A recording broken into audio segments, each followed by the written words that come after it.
The morning sun cast long shadows across the palace courtyard as Guard Captain Marcus Thompson adjusted his red uniform for the 100th time.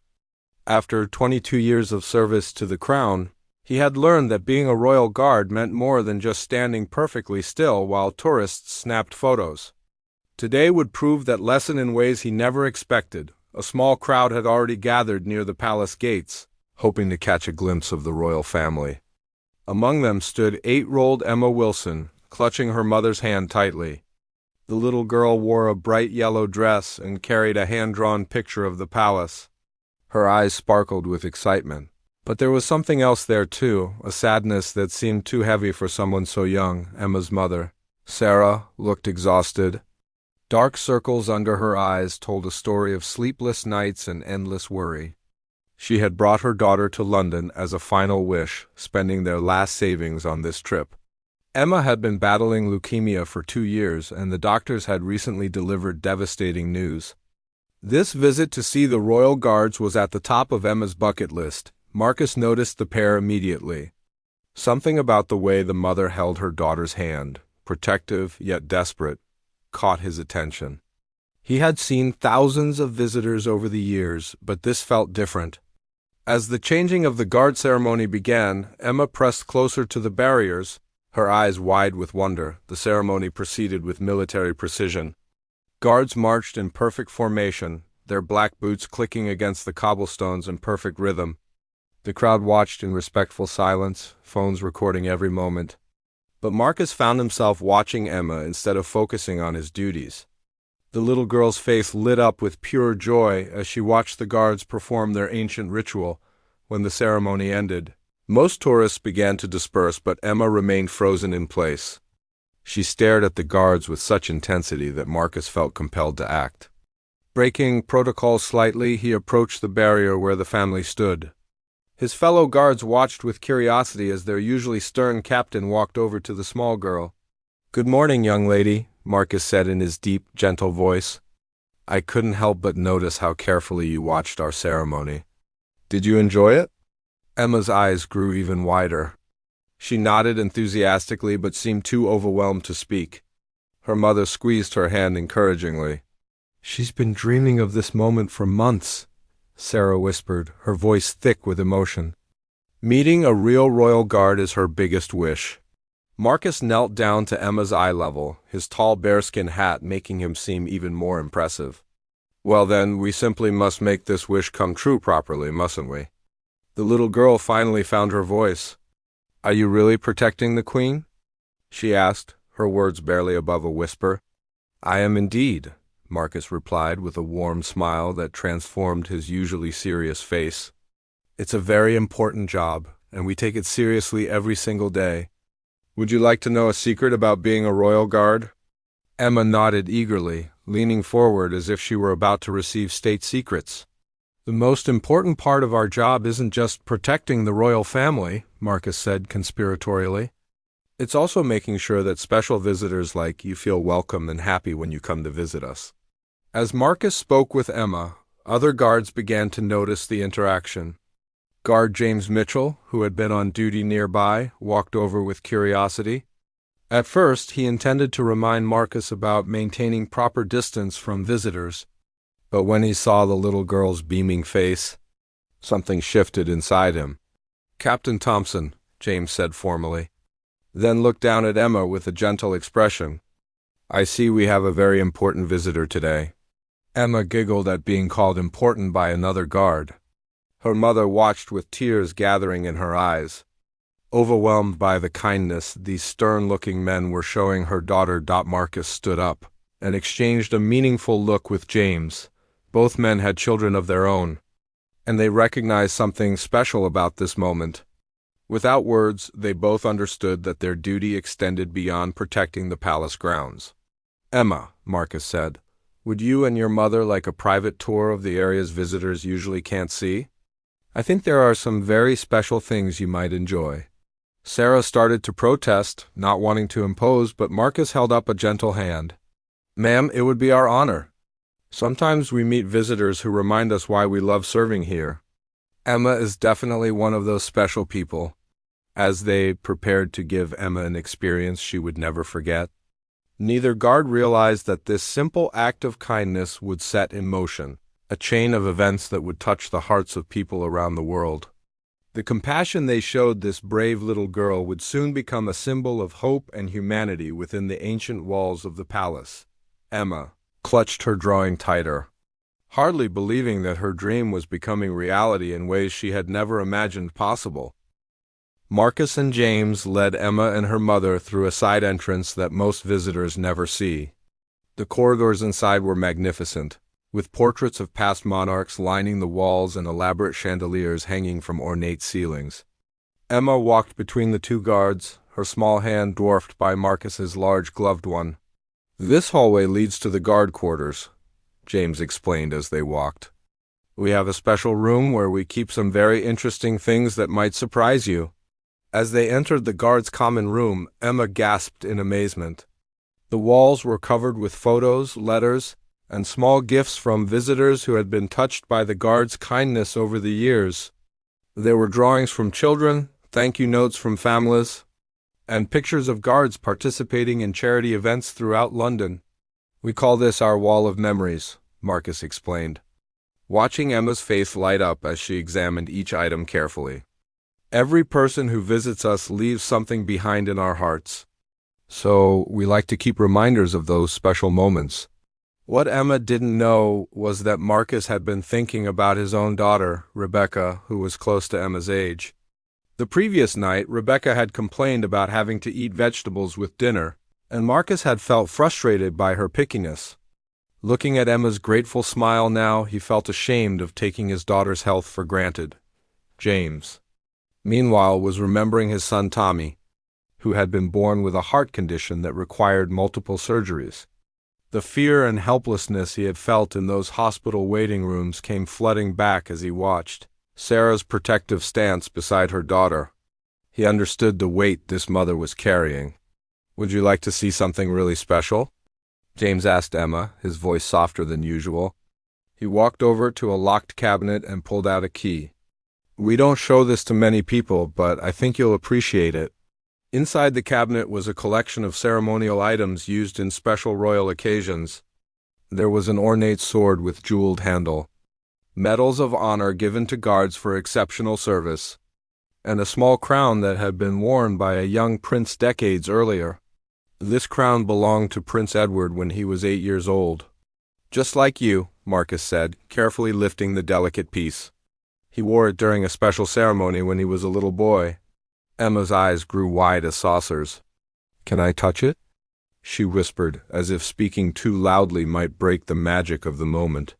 "You can do better than that," James said with a mischievous grin. "You can wear it if you'd like." Sarah started to object, worried about the value of such an item, but Marcus gently shook his head. "Mrs. Wilson, sometimes the most precious things in life are meant to be shared with people who truly appreciate their beauty." Emma understands the magic in this moment better than most adults ever could. With infinite care, Marcus placed the small crown on Emma's head. It was slightly too large, but somehow it looked absolutely perfect on the brave little girl. James quickly pulled out his personal phone to capture the moment, knowing this picture would become treasured by Emma's family. "Now you're Princess Emma," James declared with mock seriousness. "And as a princess, you have the power to make special requests of your royal guards." Emma giggled, her hands reaching up to touch the crown gently. "Really? I can ask for anything?" "Within reason, Your Highness," Marcus said, bowing dramatically. What would Princess Emma like to do next? The little girl thought carefully, her face scrunched up in concentration. "I want to learn how to march like a real guard." "Can you teach me?" Both guards exchanged delighted glances. This was definitely not standard protocol, but Emma's request was so genuine and sweet that they couldn't possibly refuse. "Every good guard needs to know proper marching technique," James said seriously. "Captain Thompson is the best marcher in our entire regiment. I think you've chosen an excellent teacher." Marcus straightened up to his full height and began demonstrating the precise movements of a Royal Guard's march. "First, you must keep your back very straight, like you're balancing a book on your head." "Can you do that?"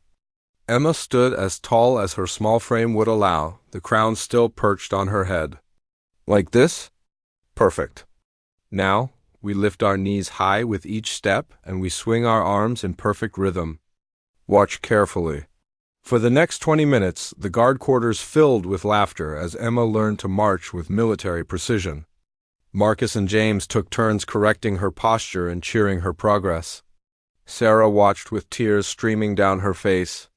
Overwhelmed by the joy on her daughter's face and the incredible kindness these men were showing, other guards began to peek into the room, drawn by the unusual sounds of laughter coming from their normally quiet quarters. When they saw Emma marching proudly in the small crown, with Marcus and James flanking her like personal bodyguards, something magical happened. One by one, they began to join the impromptu parade. Soon, 8 royal guards were marching in formation behind their smallest recruit, all of them grinning despite their attempts to maintain military bearing. Emma led the parade around the room, her yellow dress bright against their red uniforms. The crown catching the light as she moved, word of the special visitor began to spread throughout the palace, and Emma's extraordinary day was just beginning to unfold. News of Emma's visit had reached the palace's senior staff, and something unprecedented was about to happen. Lady Catherine Pemberton, the Queen's private secretary, had heard about the little girl who was marching with the guards. Having worked at the palace for 15 years, she had seen many touching moments. But something about this story struck her heart in a particular way. Lady Catherine made a decision that would have surprised many who knew her reputation for strict adherence to protocol. She quietly made her way to the guard quarters, where she found Emma still wearing the small crown, now sitting between Marcus and James as they showed her pictures of various royal ceremonies. "Good afternoon, gentlemen," Lady Catherine said formally, though her eyes were twinkling with something that looked suspiciously like mischief. "I understand we have a very distinguished visitor today." The guards immediately stood at attention, surprised to see such a high-ranking palace official in their quarters. Emma looked up at the elegant woman in the navy blue suit, unsure whether she should curtsy or continue sitting. "Ma'am," Marcus said respectfully, "this is Emma Wilson and her mother, Sarah. They're visiting from the countryside. And Emma has been learning about royal traditions." Lady Catherine smiled warmly at Emma, who was still trying to process meeting another important palace person. "I can see that, Captain Thompson. That crown suits you beautifully, my dear." Emma blushed and touched the crown gently. "The guards let me wear because I'm learning to be a prince's guard," she explained seriously. "A prince's guard? How fascinating," Lady Catherine said, her formal tone softening. "You know, I've been working here for many years, and I've never met a prince's guard before. This must be a very special new position." James stepped forward, unsure how to explain the situation without getting in trouble for breaking protocol. But Lady Catherine raised a gentle hand. "Gentlemen, sometimes the most important protocols are the ones written in our hearts rather than in our rule books," she said meaningfully. "I believe Emma might be ready for the next part of her royal education." Sarah looked confused, wondering what could possibly come next after the incredible kindness they had already experienced. But Lady Catherine had something very special in mind. "Emma, would you like to see the throne room? There's someone there who might enjoy meeting a prince's guard." The little girl's mouth fell open in shock. "The real throne room? Where the Queen sits?" "The very one," Lady Catherine confirmed. "But first, I think we need to make sure you're properly dressed for such an important visit." She reached into a small bag she had been carrying and pulled out a pair of white gloves, similar to the ones the guards wore. Every proper prince's guard needs the right equipment. Emma's hands shook with excitement as Lady Catherine helped her put on the gloves. They were far too large, but they made Emma feel incredibly official. Marcus and James watched in amazement, realizing that this was turning into something far beyond what they had originally planned. "Captain Thompson and Guard Mitchell," Lady Catherine said formally, "I believe Emma would benefit from a proper escort to the throne room. Would you be willing to serve as her honor guard?" Both men straightened with pride. "It would be our absolute honor, ma'am," they replied in unison as they made their way through the palace corridors toward the throne room. Emma walked between her two guards, the crown still on her head and the oversized gloves making her feel like the most important person in the world. Palace staff members they passed stopped their work to smile at the unusual procession, many of them pulling out their phones to capture the touching scene. When they reached the massive doors of the throne room, Lady Catherine paused and knelt down to Emma's level. "Now, my dear, what you're about to see is very special. The throne room is where important ceremonies take place, and it's one of the most beautiful rooms in the entire palace. Are you ready?" Emma nodded solemnly, understanding that this was a moment she would remember forever. Sarah walked behind them, hardly believing that her daughter was about to enter one of the most exclusive rooms in the country. The doors opened slowly, revealing a room of breathtaking magnificence. Golden chandeliers hung from an ornately painted ceiling, and the famous throne sat at the far end of the room on a raised platform. Sunlight streamed through tall windows, casting rainbow patterns across the polished marble floor. But what took Emma's breath away wasn't just the beauty of the room. Standing near the thrones was a figure she recognized from countless photographs and television broadcasts. The Queen herself stood waiting, dressed in a simple but elegant lavender dress, with a warm smile that immediately put Emma at ease. "Your Majesty," Lady Catherine said formally, "may I present Princess Guard Emma Wilson, who has been learning about royal traditions from Captains Thompson and Mitchell." The Queen stepped forward gracefully, her eyes twinkling as she took in the sight of the small girl in the oversized crown and gloves, flanked by two of her most trusted guards.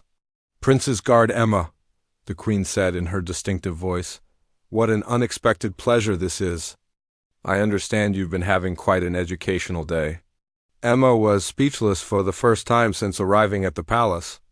She looked up at Marcus, who gave her an encouraging nod. "Your Majesty," Emma whispered, then cleared her throat and spoke louder. "I've been learning to march and protect important people. The guards taught me that being brave and kind is the most important part of the job." The Queen's smile grew even warmer.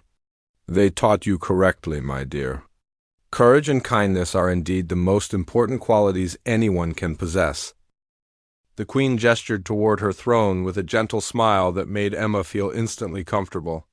"Princess Guard Emma, I believe someone with your important duties should have a proper understanding of the throne room. Would you like to sit on the throne and see what it feels like to have such a big responsibility?" Emma's eyes grew so wide that Sarah worried they might fall out of her head entirely. The little girl looked at Marcus, then at James, then at her mother, as if seeking permission for something that seemed impossible. "Go ahead, sweetheart," Sarah whispered, her voice thick with emotion. "This is your moment." With the Queen's help, Emma climbed up onto the famous throne. The red velvet cushions practically swallowed her small frame, and her feet dangled high above the ground. The crown, which had seemed large before, now looked perfectly proportioned as she sat in the massive chair. "How does it feel, Princess Guard Emma?" the Queen asked, settling into the chair beside her throne. Emma considered the question seriously, her hands resting on the ornate armrests. "It feels very big," she said thoughtfully, "and very important. Like I should be thinking about how to help people and make them happy." The Queen nodded approvingly. "That's exactly right, my dear. The most important part of any position of responsibility is remembering that it's about serving others, not about having power over them." Marcus and James stood at attention, but their faces showed amazement at what they were witnessing. In all their years of service, they had never seen the Queen spend personal time with a visitor like this.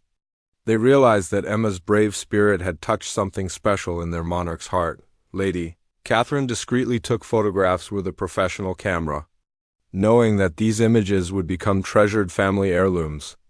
But more importantly, she was documenting a moment that showed the true character of both the royal family and the guards who served them. "Now then," the Queen said, "I understand you've been learning about royal duties from Captains Thompson and Mitchell. They're two of my finest guards, you know. Have they taught you the most important royal secret?" Emma leaned forward eagerly, still perched on the massive throne. "There's a secret?" "Oh yes, indeed there is," the Queen said conspiratorially. The secret is that the most powerful thing any royal person can do is show kindness to others. It doesn't matter if you're wearing a crown or sitting on a throne. What matters is how you treat people, especially when they need help or encouragement. As the Queen spoke, Emma noticed something beautiful happening. The afternoon sun had moved, and now golden light was streaming through the windows directly onto where they sat. It felt like magic, as if the universe was blessing this extraordinary moment. "Your Majesty," Emma said suddenly, "I brought you something." She reached into her small purse and pulled out the hand-drawn picture of the palace she had been carrying all day. The paper was slightly wrinkled from being held so tightly, but the colorful drawing showed the palace with remarkable detail for a child's artwork. "I drew this for you because my mummy said you love your palace very much, and I wanted to show you how beautiful I think it is." The Queen accepted the drawing with the same reverence she might show a priceless artwork. She studied every crayon mark carefully, taking in Emma's interpretation of the towers, windows, and gardens. "Emma, this is absolutely magnificent," the Queen said sincerely. "I can see how much care and love you put into every detail. Would you mind if I kept this? I know exactly where I'd like to display it." Emma nodded enthusiastically, thrilled that her simple drawing would have a permanent place in the palace. What she didn't know was that the Queen genuinely intended to frame the picture and place it in her private study, where she could see it every day. Marcus stepped forward slightly. "Your Majesty, if I may, Emma has been incredibly brave today. She's been teaching us about courage and determination." The Queen looked at Marcus with interest. "Oh, how so, Captain Thompson?" Marcus glanced at Sarah, who nodded encouragingly. "Emma is fighting a very serious illness, Your Majesty, but she hasn't let that stop her from being joyful and kind to everyone she's met today. She's shown us what real bravery looks like." The Queen's expression grew tender as she looked at Emma with new understanding. "My dear child, you truly are a prince's guard. You're protecting something very precious. You're protecting hope and joy and love, even when things are difficult." Emma climbed down from the throne and surprised everyone by reaching out to hug the Queen for a moment. Protocol hung in the air like a question mark. Then the Queen opened her arms and embraced the little girl warmly. Understanding that some moments transcend all rules. "Thank you for teaching me about being brave," Emma whispered against the Queen's shoulder. "Thank you for teaching me about being joyful," the Queen whispered back. As they separated, the Queen had one more surprise in store. "Prince's Guard Emma, I have a special mission for you. Would you be willing to accept it?" Emma straightened up seriously, ready for whatever important duty she might be asked to perform. "I would like you to visit children in hospitals and tell them about your day here. Show them that being brave doesn't mean you're not scared. It means you choose to be kind and happy even when things are hard. Will you do that for me?" Emma saluted with her oversized glove, nearly knocking the crown off her head in the process. "Yes, Your Majesty. I promise I'll tell everyone about the guards who showed me kindness and the Queen who taught me about real courage." 3 months after Emma's magical day at the palace, something wonderful was happening at London Children's Hospital. Word of Emma's story had spread through social media after Lady Catherine had shared the photographs with the family's permission. The images of the little girl in the oversized crown, marching with the royal guards, had touched hearts around the world, but it wasn't just the photos that had captured people's attention. It was Emma's determination to keep her promise to the Queen, despite her ongoing treatments. Emma had begun visiting other sick children, telling them about her day at the palace and teaching them the lessons about courage and kindness that the guards and the Queen had shared with her today. Marcus Thompson was visiting the hospital for the first time, but not in his official capacity as a royal guard. He had come as a volunteer, inspired by Emma's example to find ways to share kindness beyond his duties at the palace. When he arrived at the children's ward, he found Emma in the playroom, surrounded by 6 other children, all listening intently as she demonstrated the proper marching technique she had learned. "Remember," Emma was saying seriously to a boy named Tommy who was using crutches, "it's not about marching perfectly. It's about marching with courage. The guards taught me that being brave means trying your best, even when things are hard. Marcus watched from the doorway, his heart swelling with pride and emotion. Emma had lost weight since their first meeting, and she was wearing a colorful scarf to cover her head, but her spirit burned just as brightly as it had that first day. She still carried herself with the dignity of someone who had worn a crown and sat on a throne. When Emma noticed Marcus in the doorway, her face lit up with pure joy. "Captain Thompson? You came?" The other children turned to look at the tall man in civilian clothes, curious about Emma's excitement. Emma quickly introduced him as one of the special guards who had taught her about royal duties. "Children," Marcus said warmly, "I've come to tell you about the bravest princess guard I've ever met. Her name is Emma, and she's been teaching people all over London about real courage." Over the next hour, Marcus found himself learning as much as he was teaching. The children shared their own stories of bravery, surgeries they had faced, treatments they were enduring, fears they were overcoming.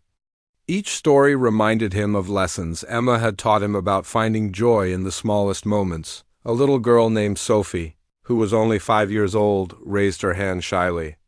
"Mr. Guard, does the Queen really know about Emma?" Marcus smiled and pulled out his phone. "Let me show you something special," he said, displaying a photo that Lady Catherine had sent him just that morning. It showed the Queen's private study, and there on the wall, in a beautiful gold frame, hung Emma's crayon drawing of the palace. "The Queen looks at Emma's picture every single day," Marcus explained, "and she's asked me to tell you that every child in this hospital is a member of her special Princess Guard. Because you're all protecting something very important, you're protecting hope." The children gasped with wonder and excitement. Tawny asked if that meant they all had special duties, like Emma. "Absolutely," Marcus replied. "Your duty is to show other people that being sick doesn't mean you can't be strong, kind, and helpful. You're teaching the grown-ups in your life about real bravery every single day." As Marcus prepared to leave, Emma walked him to the elevator. Her steps were slower than they had been 3 months ago, but her spirit remained undiminished. "Captain Thompson," she said quietly, "I need to tell you something important. The doctors say my illness is getting stronger, but I'm not scared anymore." "Do you know why?"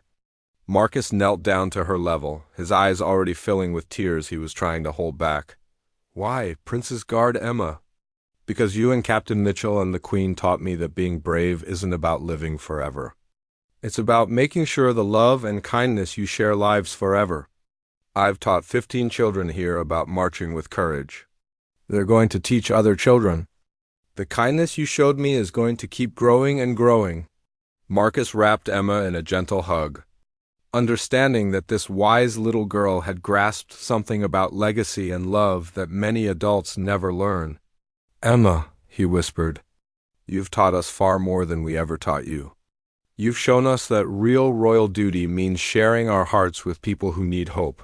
When Marcus returned to the palace that evening, he found James Mitchell waiting for him in the guard quarters. James had been visiting a different children's hospital across town, also inspired by Emma's example to volunteer his time. "How was your visit?" James asked. "Life-changing," Marcus replied simply. "Emma's created something beautiful. These children are learning that they have the power to help others, even while they're fighting their own battles." James nodded understanding. "The children I met today asked me to give this to Emma." He held out a handmade card signed by 12 young patients. "They want her to know that she's their hero." As the 2 guards sat in their quarters, surrounded by the wall of memories that had grown considerably over the past few months, they realized that Emma's visit had changed more than just one little girl's day. It had transformed how they understood their role as protectors and servants.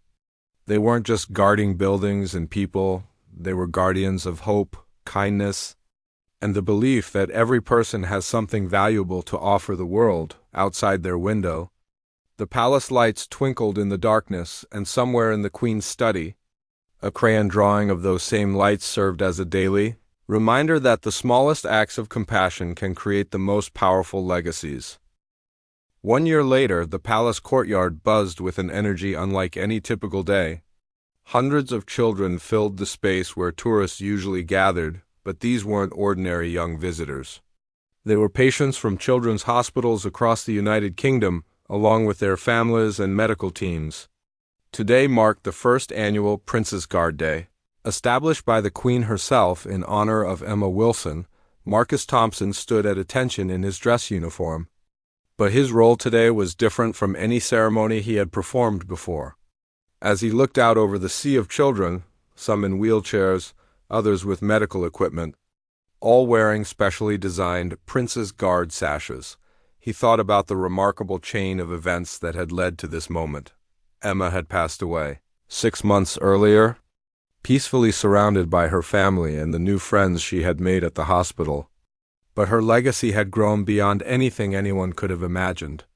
The Prince's Guard program she had inspired now operated in 47 hospitals across the country, teaching children that courage and kindness were the most powerful medicines of all. Lady Catherine Pemberton approached the podium that had been set up in the center of the courtyard.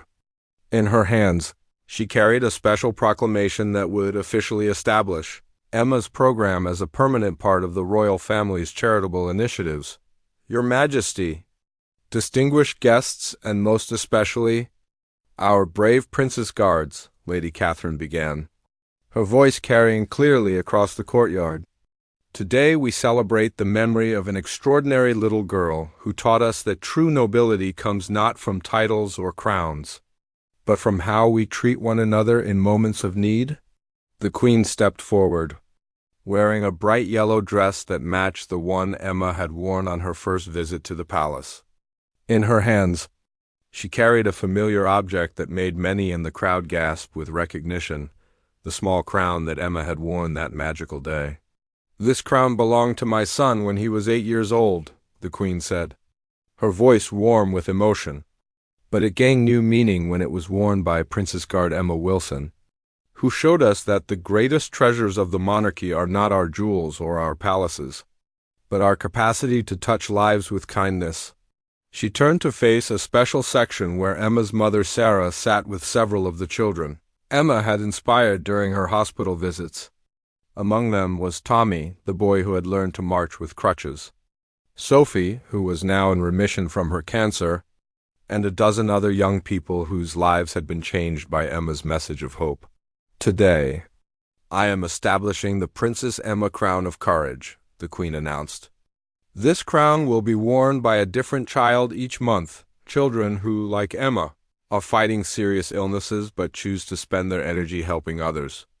They will wear it during their visits to other hospitals, spreading the message that being brave means sharing your light with others, even when your own world feels dark."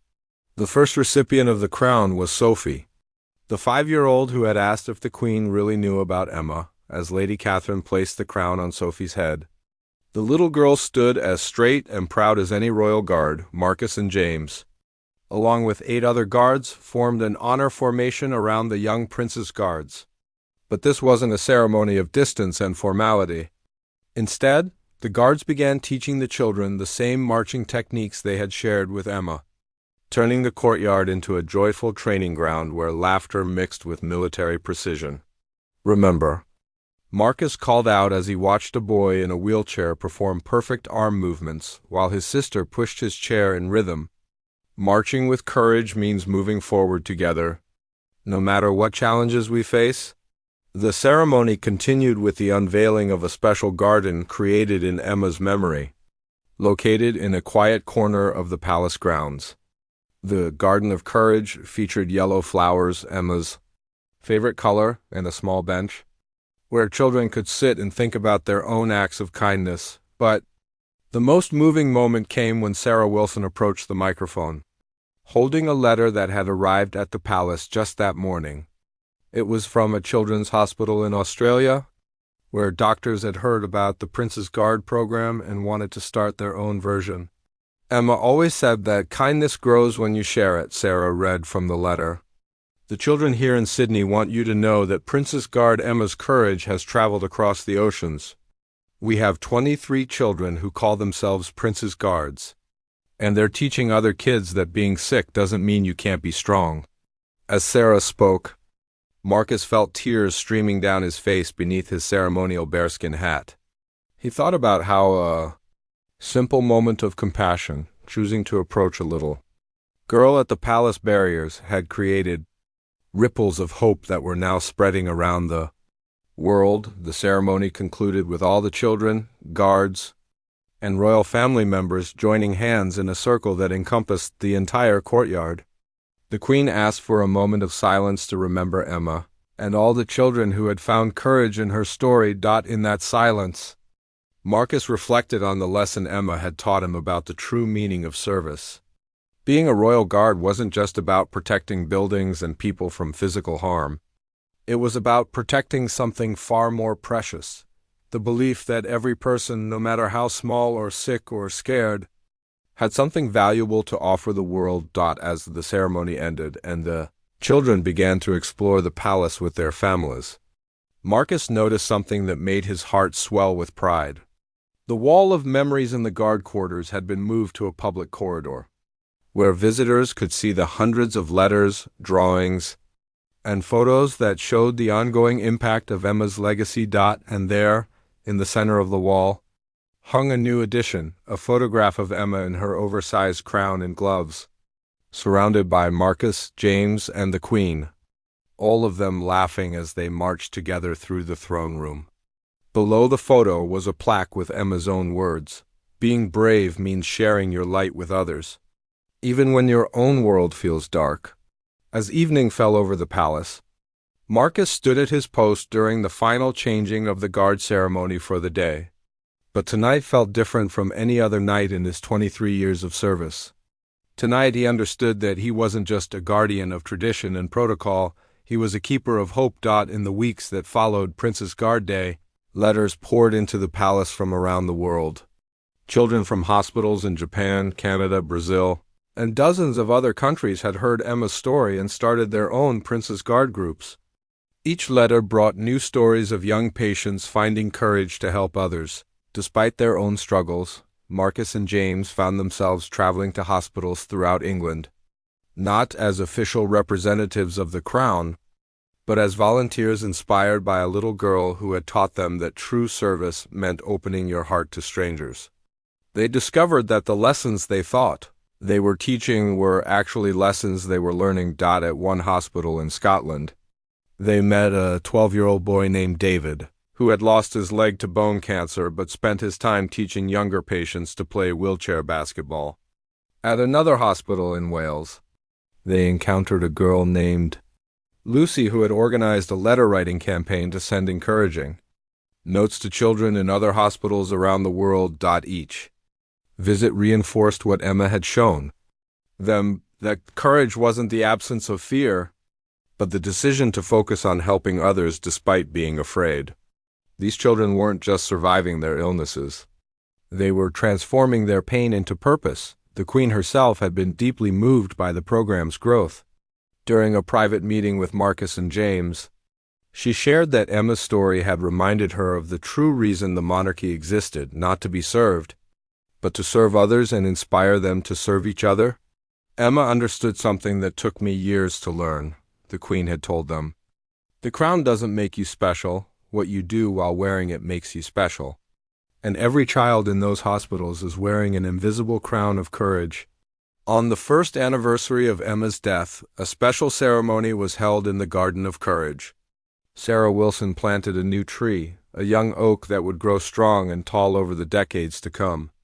As she placed the soil around its roots, she spoke about how Emma's spirit continued to grow through every act of kindness inspired by her story. That evening, as Marcus walked through the palace corridors after his shift, he stopped at Emma's photo on the wall of memories. The little girl's bright smile seemed to light up the entire hallway, and he could almost hear her voice reminding him about the secret.